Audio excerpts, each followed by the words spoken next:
Assalamualaikum warahmatullahi wabarakatuh. Kami dari kelompok 4 ingin membahas materi yaitu pengantar jaringan komputer. Saya sendiri Putri Suci Ramadhani. Yang pertama yaitu ingin membahas apa itu jaringan komputer. Apa sih jaringan komputer? Jaringan komputer adalah sebuah sistem yang menghubungkan dua perangkat atau lebih sehingga dapat saling berkomunikasi, bertukar data, dan berbagi sumber daya. Dalam jaringan, perangkat-perangkat tersebut saling berinteraksi seperti manusia yang berkomunikasi melalui bahasa tertentu. Jika manusia butuh bahasa untuk bertukar pesan, maka komputer menggunakan protokol atau aturan komunikasi digital agar dapat mengirim maupun menerima data yang benar. Jaringan komputer menjadi salah satu pilar utama teknologi informasi modern. Semua kegiatan digital, mulai dari mengirim pesan WhatsApp, menonton YouTube, bekerja menggunakan cloud, hingga transaksi perbankan terjadi karena adanya jaringan komputer yang saling terhubung dari seluruh dunia. Pada bab pertama ini, konsep dasar, sejarah singkat, tujuan, dan komponen jaringan diperkenalkan untuk memberikan pemahaman awal bagi pembaca sebelum memasuki materi yang lebih teknis. Yang kedua yaitu perkembangan dan alasan pentingnya jaringan komputer. Pada masa awal komputer, penggunaan komputer bersifat tunggal. Setiap komputer bekerja sendiri, menyimpan datanya sendiri, dan tidak dapat bertukar informasi tanpa media fisik seperti disket atau flash disk.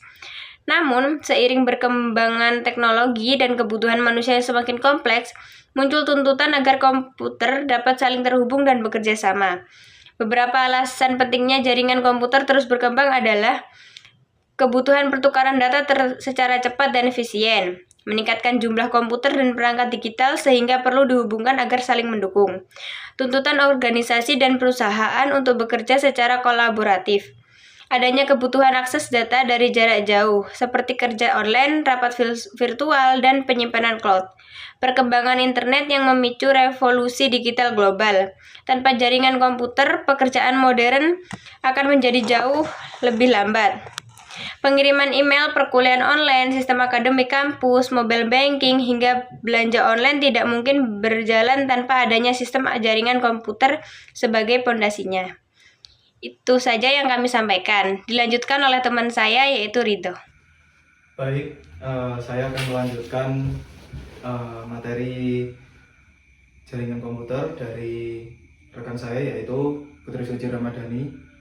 Yang ketiga itu ada tujuan utama jaringan komputer. Tujuan pembangunan jaringan komputer bukan hanya untuk menghubungkan perangkat, tetapi jauh lebih luas, yaitu yang pertama memungkinkan pertukaran data. Jaringan memungkinkan data dikirimkan dari suatu perangkat ke perangkat lain dengan cepat, aman, dan efisien. Tidak perlu lagi memindahkan file secara manual seperti zaman dulu. Lalu B. Berbagi sumber daya, resource sharing. Dengan jaringan satu perangkat bisa digunakan bersama banyak pengguna, misalnya printer bersama di kantor, file server untuk menyimpan dokumen bersama, internet bersama satu router wifi. Ini membuat biaya operasional lebih rendah dan penggunaan perangkat menjadi lebih efisien. C. Komunikasi antar pengguna dan sistem. Jaringan memungkinkan komunikasi dalam berbagai bentuk, teks, suara, gambar, hingga video. Semua aplikasi seperti Zoom, WhatsApp, Gmail, atau Google Meet berjalan berkat jaringan komputer. D. Akses informasi lebih mudah dan terpusat. Dengan jaringan, data dapat disimpan di suatu lokasi pusat atau yang bisa disebut server dan bisa diakses dari perangkat apapun yang terhubung. Lalu yang terakhir E, peningkatan efisiensi kerja. Kolaborasi tim jadi lebih produktif ketika file, informasi, dan aplikasi dapat dibagikan secara real time.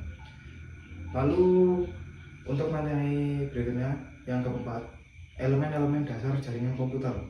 Pertama, node, bisa juga disebut host atau perangkat. Istilah node mengacu pada perangkat apapun yang terhubung dalam jaringan.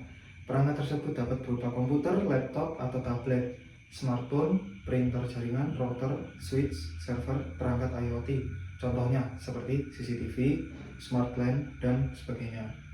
Setiap node memiliki identitas berupa alamat, contohnya IP address-nya, agar dapat dikenali dan dihubungi oleh node lain.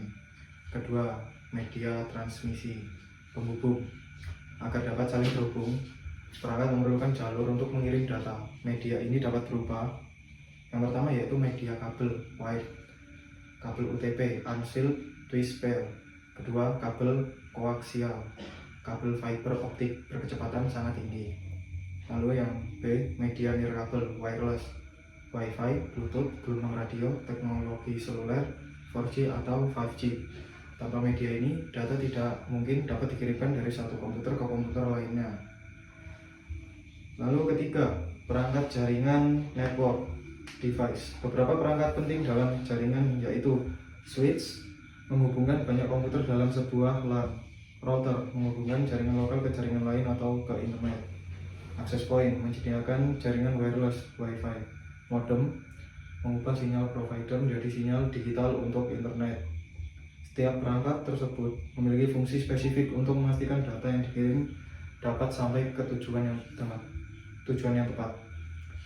Materi yang kelima, cara kerja jaringan, model-model komunikasi.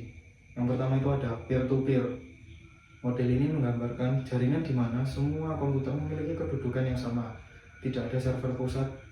Setiap komputer dapat bertindak sebagai klien maupun server. Kelebihannya yaitu sederhana dan murah. Kekurangannya yaitu kurang aman dan tidak cocok untuk jaringan yang besar. Contoh, file sharing sederhana antar dua laptop melalui kabel LAN. Lalu yang B, client server. Model ini memiliki sebuah server yang menyediakan layanan atau sumber daya tertentu dan klien yang meminta layanan tersebut. Contoh layanan yang disediakan oleh server: penyimpanan file, basis data, autentikasi pengguna, hosting website. Model ini lebih aman, lebih terstruktur, dan lebih efisien untuk jaringan berskala besar seperti kampus atau perusahaan. Lalu materi yang keenam, jenis-jenis jaringan berdasarkan wilayah cakupan. Yang pertama ada LAN, kepanjangan dari Local Area Network. LAN adalah jaringan yang mencakup area kecil seperti satu rumah, satu laboratorium, satu lantai gedung, atau satu sekolah. LAN memiliki kecepatan tinggi dan biaya pemasangan relatif murah. Yang kedua ada MAN, Metropolitan Area Network. MAN mencakup wilayah yang lebih besar daripada LAN.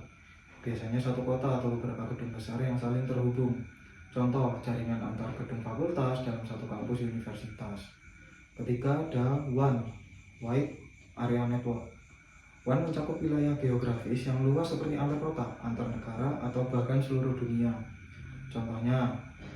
Contoh terbesarnya, WAN adalah internet, jaringan global yang menghubungkan jutaan jaringan lain. Lalu kita lanjut ke materi 7, yaitu ada topologi jaringan, bentuk struktur jaringan. Topologi adalah tata letak fisik atau logika bagaimana perangkat saling terhubung dalam jaringan. Yang pertama ada topologi bus. Perangkat terhubung dalam satu garis kabel utama, murah tetapi tidak stabil untuk banyak perangkat. Lalu yang kedua ada topologi star. Setiap perangkat terhubung ke switch. Ini adalah topologi paling banyak digunakan karena mudah dikelola dan lebih stabil. Lalu ada topologi ring. Perangkat terhubung melingkar. Jika ada satu sambungan putus, jaringan bisa terhenti. Lalu keempat, yang terakhir, topologi mesh. Setiap perangkat terhubung ke perangkat lain, sangat kuat dan reliable tetapi mahal dan rumit. Lalu materi yang ke-8, kita ada jaringan komputer versus sistem terdistribusi. Walaupun sering disamakan, keduanya memiliki perbedaan mendasar. Jaringan komputer fokus pada hubungan antar perangkat supaya dapat bertukar data.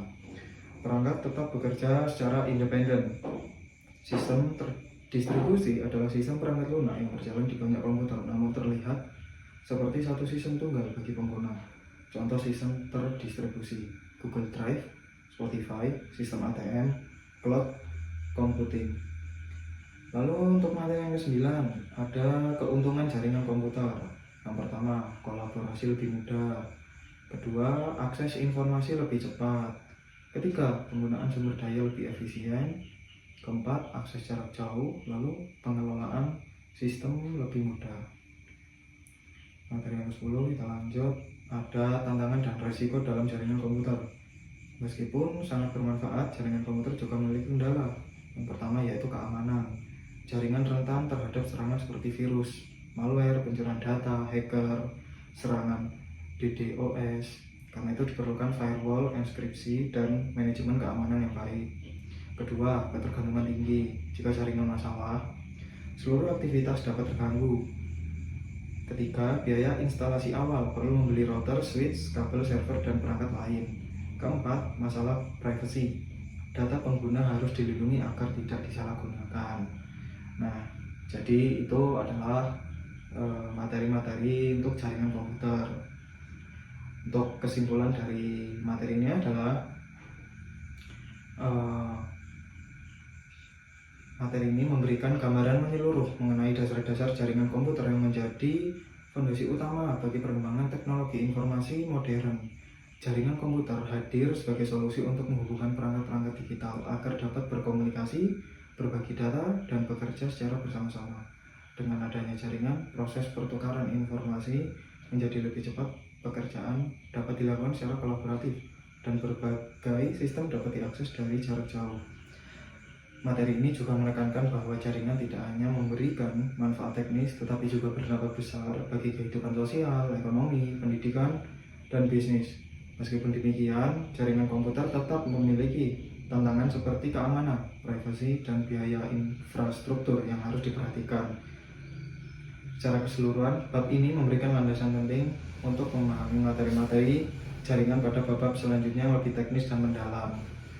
Baik, mungkin itu saja materi yang bisa saya sampaikan. Sebelumnya, mohon maaf jika ada salah kata. Saya undur diri. Assalamualaikum warahmatullahi wabarakatuh.